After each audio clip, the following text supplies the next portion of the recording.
Hai, kembali bersama dalam Pemburu Berita TV. Terima kasih kerana sudah klik video ini dan untuk mendapatkan video-video yang terkini dari channel ini, sila tekan like, komen dan subscribe. Pelakon Azlan Komeng memberikan gambaran sebenar sekaligus menjelaskan sebenarnya tidak timbul isu melepaskan cerai terhadap isterinya Nur Nilam Orits. Susulan ia hanyalah salah faham membabitkan hal perniagaan. Menurut Azlan yang sinonim dengan naskah aksi itu, isterinya juga berketurunan Siam dan Spanyol menyebabkan dia kurang faham mengenai maksud bahasa Melayu pasar. Saya tak mahu ceritakan secara terperinci sebab apa ia akan berlarutan. Kalau kisah yang disebutkan penceraian itu sebenarnya begini.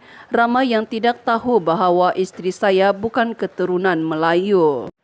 Dia kacukan Siam di sebelah ibunya dan Spanyol di sebelah bapanya dan dia belajar bahasa Melayu mengikuti bahasa buku atau formal.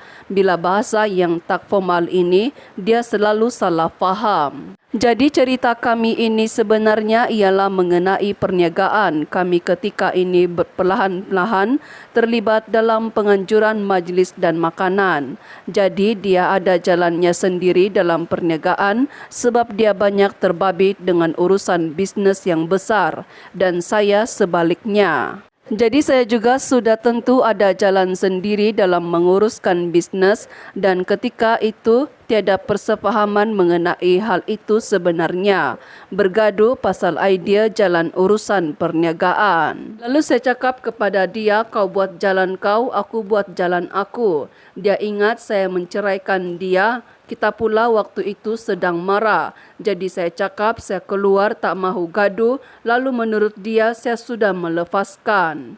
Malah dia ada buat kenyataan bila saya tiada dari rumah. Kemudian bila saya balik dia beritahu bahawa dia sudah keluarkan kenyataan mengenai perkara itu. Pada awalnya dia pun takut juga sebenarnya. Sebab dia pun tidak bersetuju sebenarnya untuk berpisah. Saya kata tidak mengapa, kita lebih faham, jom kita ke mahkamah katanya. Azlan dan Nur Nilam ke Mahkamah Syariah Wilayah Persekutuan Kuala Lumpur pada 30 November lalu untuk dirujuk dan dia turut pasangan yang berada dalam situasi sama dengan supaya menjadi pengajaran. Alhamdulillah isu sudah pun selesai, tak jatuh talak pun. Tidak ada isu bercerai, saya tak ada sebut pun aku akan cerai ke.